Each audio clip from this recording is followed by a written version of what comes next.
Selamlar sevgili dostlar. Deniz Altın Astroloji kanalına hepiniz hoş geldiniz efendim. Evet, karşınıza yeni imajımla çıktım. Bu yaz böyle bir imajla beni karşınızda bulacaksınız. Evet, yazın sıcak günlerinde Antalya'da aslında en iyisi bu gibi duruyor. Perukla çıkmak istemedim. Hem çok suni duruyor, çok profesyonel peruklar tabii ki vardır ama onlarla da uğraşmaya gerek duymadığım için bu yaz karşınızda böyle olacağım. Çok rahatmış bu arada, onu söyleyeceğim. Tabii ki kafa formum saçsız gezme uygun değil. Bunu da biliyorum ama yapacak bir şey yok. Küçük bir sağlık sorunu yaşıyorum. Belki bilenleriniz biliyordur ama çok büyük, önemli bir şey değil. Kısa bir tedavi yaşıyorum, yaşayacağım da yaz boyunca. O yüzden de karşınıza böyle geleceğim. Çok değerli dostlarım. Evet, bayramın artık bittiği, dönüşün başladığı bu günlerde umarım güzel bir bayram hepimiz yaşadık. Aslında güzel bayramdı ama tabii ki dönüşlerin eziyetleri var. Şimdi pazartesi günü, 3 Temmuz pazartesi günü Oğlak Burcu'nda bir dolunay yaşayacağız. Hem bu dolunaydan hem de dolunayın burçlara etkilerinden bahsedeceğim sizlere. Dolunay güzel bir dolunay.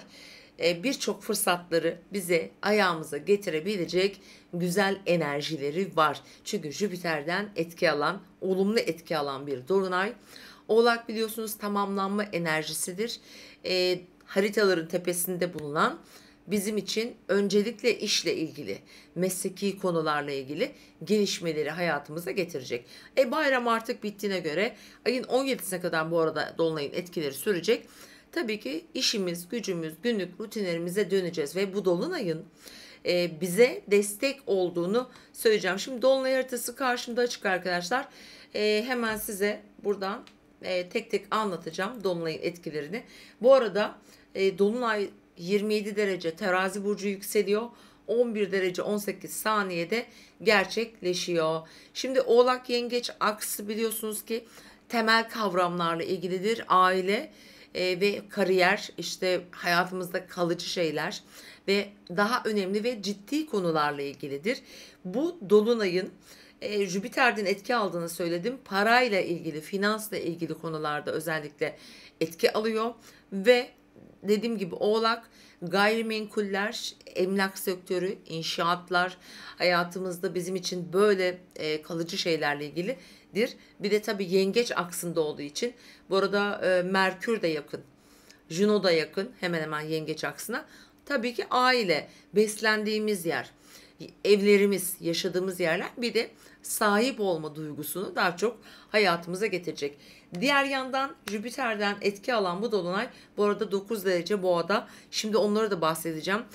Hangi burç Jüpiter'den nasıl, nereden etki alacak? Bir de dolunay nasıl şekilde ayın 17'sine kadar hayatımızda gelişmeler getirecek. Onlardan da bahsediyorum. Şimdi dolunay esnasında şöyle bir önemli unsur daha var. İlişkiler de gündemde olacak. Çünkü bir terazi yükseliyor.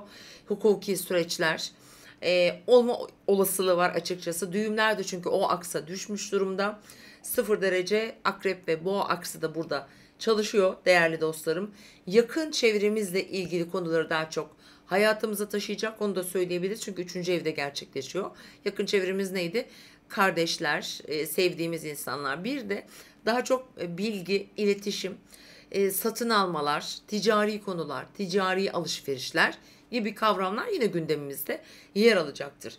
Diğer bir önemli konu da burada aslında Satürn de Balık burcunda ve dolunay esnasında o paralı olsa da biraz yine dolunaya, hani güneşe, özellikle Juno'ya olumlu etkileri var. Bakın Satürn retro, fakat retro Satürn'le beraber bizim için geçmiş kavramları tamamlamak için böyle biraz hani irademizin dışında bir takım gelişmeleri getirebilir ama bunlar olumlu gelişmeler olacağını söyleyebilirim.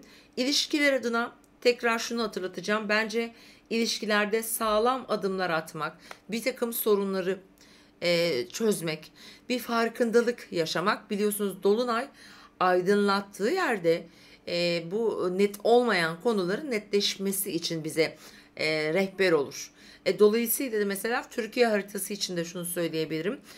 Türkiye'nin komşu ülkeler, işte 7. evinde mesela, o alanlarda O ilişkilerde diyelim, maddi konularda özellikle Türkiye için, Türkiye haritasının daha doğrusu olumlu etkiler aldığında söyleyebilirim. Yengeç çünkü gerçekten su elementi güçlü bir durum. Yükselimizin üzerinden geçiyor ülke olarak ve bütün akrep stelyumuna da olumlu etki yapıyor.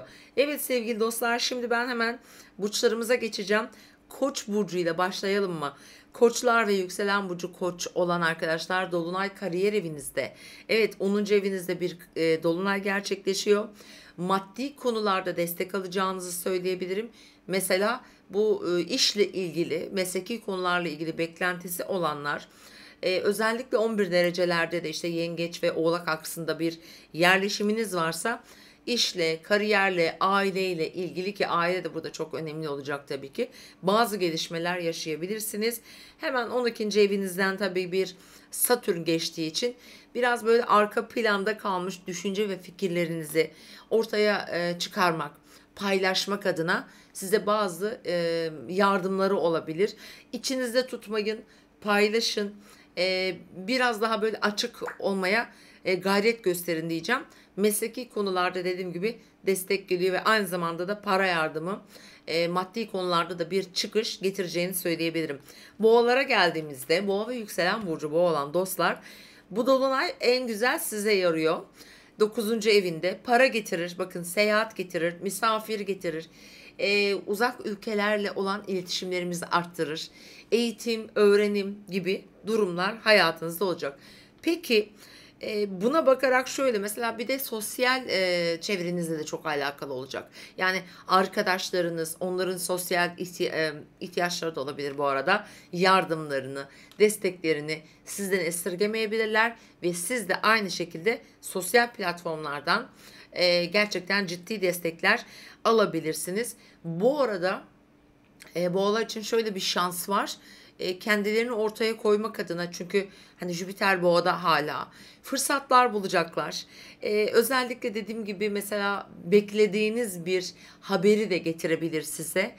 Güzel bir haber olacağını düşünüyorum. Özellikle yurt dışı ile ilgili konularda beklentisi olan boğalar işte burada güzel rehberlikler alacaklar.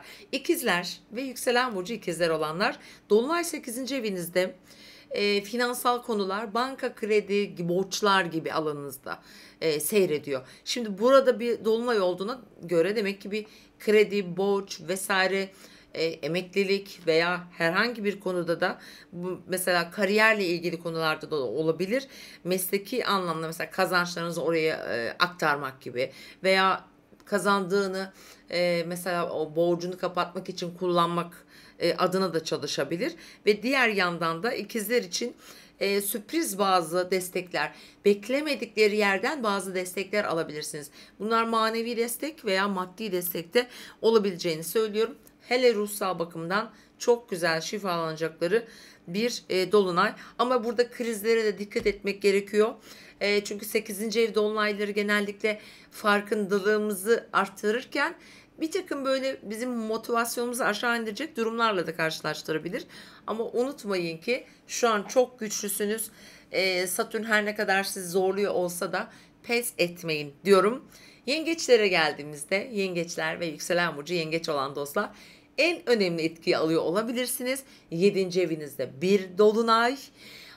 Eş, partner ilişkileriniz, hayatınızda böyle olan insanlar, sevdikleriniz, belki sevgiliniz, hayat arkadaşınız, belki iş ortağınız gibi konuları gündeminize getirecek. Ve burada özellikle de mesela 9 dediğimizde, işte 9 diyoruz, mesela Satürn'ün desteği var. Nereden geliyor bu destek? Yine aileden gelebilir. Bir ticari konu olabilir. İş ortaklıklarıyla ilgili olacağını düşünüyorum daha çok ben yengeçler için bu dolunay etkilerinin. Sosyal çevrelerinden de olumlu etkiler alıyor. Özellikle anlaşmalar yapmak, bir takım yarım kalmış konuları tamamlamak için bilhassa. Bunlar tabii ki evlilik de olma ihtimali var. Güzel bir fırsat olacak sevgili yengeçler.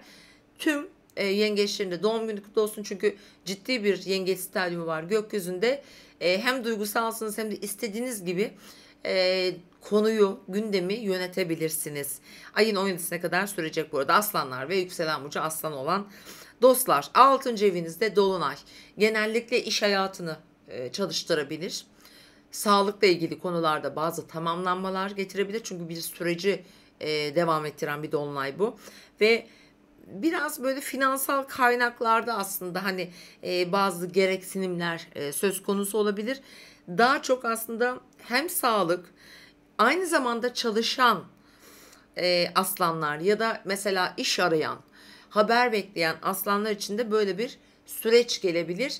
Daha çok emeklilik vesaire gibi işte haberler alabilirsiniz. Bir de tabii ki Jüpiter'in bu kariyer evinizden geçmesiyle yine desteğini alıyorsunuz. Nereye destek geliyor? İş hayatınıza destek geliyor. Yeni bir iş bulur, yeni bir geçiş, yeni bir terfi, böyle bir durumla karşılaşacak sevgili aslanlar. Başaklara da iyi geliyor arkadaşlar. Başaklar için toprak elementinde bir dolunay. Çocuk bekleyenler, çocuk sürprizleri alacaklar. Aşk hayatında belirsizlik yaşayan bir başak veya finansal konularda bir beklentisi olan alım satım işleri mesela olabilir. Aynı zamanda bir ilişkisini evliliğe taşıyacak durum yaşayabilir. Başak burçları sağlam bir temeli olan ilişki olabilir ve tabii ki seyahatler getirme olasılığı var. Bunları uzak hedeflerinize doğru da taşıyabilirsiniz. Bence başaklar niyet ettikleri bazı şeylere doğru yürüyecekler gibi duruyor. Önemli kararlar alacaklar ve tabii ki bu doğum haritasına bağlı ama aldıkları kararlarda önemli ölçüde de destek verecek ve belki de şöyle diyeyim doğru bir karar alacaklar. Ama kesinlikle doğum haritasına bakın. Teraziler. Önemli bir dolunay. Öncü bir burçta. Teraziler 4. evinizde oluyor. Taşınan, ailevi konuları getiren, köklerinizle ilgili miraslı konuları hayatınıza getirecek. Ev veya emlakla ilgili gelişmeler, satın alma olabilir mesela. İşte bir el değiştirme diyelim ya da. Çünkü burada şöyle bir şey var. Sanki hani para desteği geliyor. Bir kredi olabilir mesela. Krediyle ilgili bir tamamlanma olabilir. Ya da dediğim gibi bir satış var. Bu miras da olabilir bu arada. Aslında terazi için hem önemli bir o kadar da doğru adımlar atılması gerektiğini düşünüyorum. Bu zaman zaman krize de dönüşebilir açıkçası. Aile içindeki durumları iyi yönetmeniz gerekebilir. Akrepler ve yükselen burcu akrep olan dostlar, 3. evinizde bir dolunay size destek oluyor gerçekten. Parasal konuları bence çalıştıracak. Yeni anlaşma, sosyal medya, yakın çevreniz, kuzen, yeğen gibi kişiler, durumlar ve buraya evli veya ortaklı iş yapan aslında akreplerin önemli bir gelişme yaşayabileceğini söyleyebilirim. 3. ev çünkü genellikle çok yoğun bir iletişim trafiği verir. Yakın çevrenizle güzel destekler yaşayacaksınız. Aynı zamanda eşinden, partnerinden, işte bilemiyorum ortaklı bir iş yapıyorsa o alanlardan da ciddi olumlu destekler geliyor akreplere. Yaylar, yükselen burcu yay olan dostlar, 2. evinizde bir dolunay para evinizde gerçekleşiyor ve burada aileyle ilgili konular, ailenin sorumluluğu veya böyle yaşadığınız yeri ilgilendiren konular biraz sağlığa da böyle ihtiyaç duyacak ve ciddi destek alıyorsunuz gerçekten. İşle ilgili konular, sağlıkla ilgili konularda bence önemli destekler geliyor. Çünkü sağlık yani bu iş hayatınızın olduğu yerden bir Jüpiter geçtiği için sevgili yaylar burada ne kadar sağlık veya ne kadar işte işle ilgili sıkıntı olsa da Jüpiter'in desteği var. Burada karamsarlığa asla kapılmayın. Aile, para, aile ve günlük yaşamınızın çok hızlı akacağı bir süreç yaşayacaksınız. Tabii ki Dolunay Oğlak burcunda ve Dolunay'ın sahibi sizsiniz sevgili oğlaklar. 1. evinizde 11 derecelerde bir yerleşiminiz varsa kesinlikle önemli bir dönüşüm kararı, yeni bir gelişme kararı getirebilir. Yakın çevrenizden destek alıyorsunuz. Yakın çevrenizle ilgili bağlarınız aslında güçleneceğini söyleyebilirim. Orada kritik durumlar olabilir mesela işte kardeşlerle ilgili durumlarda böyle problem varsa oradan destek atar size. Aşkla, flörtle, ilişkilerle, çocuklarla ilgili konularda güzel destekler zaten alıyorsunuz. Oğlakların şöyle bir durumu var aslında. Geçmiş ilişkilerle şifalanma diyelim. Mesela bir hayal kırıklığı yaşadı diyelim ki, genel olarak burada yeniden bir yukarıya ivme verebilir. Oğlaklar için güzel bir dolunay. Hem Jüpiter'in hem Satürn çünkü desteği var. Gelelim kovalara. 12. evinizde görünmeyen yerde biraz arkada kalıyorsunuz. Biraz dinlendirecek bu dolunay sizi. Aynı zamanda da bilinmeyenleri, ortada olmayanları da ortaya çıkaracak. Yani belirsizlikleri ortadan kaldırıyor. Bu kesinlikle maddi konularla da bağlantılı olacak. Demek oluyor ki diyelim ki kovaların işte ailevi konularında bazı bir süreçleri var. Bir takım nasıl diyelim planlamalar yapılması gerekiyor. Belki yerleşim yeriyle ilgili vesaire ve bunun ucu paraya bağlı. Dolayısıyla da hani burada belirsizlik varsa bir alım satım, burada bir gelişme, bir değişiklik olursa burada gerçekten sizi rahatlatacak bir süreç olacak. Aile içindeki konuları da önemli ölçüde feraha çıkartacak balıklar ve yükselen burcu balık olanlar. Şans evinizde 11. evinizde bir dolunay. Tabii ki yengeçten güzel etkiler alıyorsunuz. Satürn tabii ki biraz sizi zorluyor olabilir. Önemli bazı olgunlaşmalar diyelim.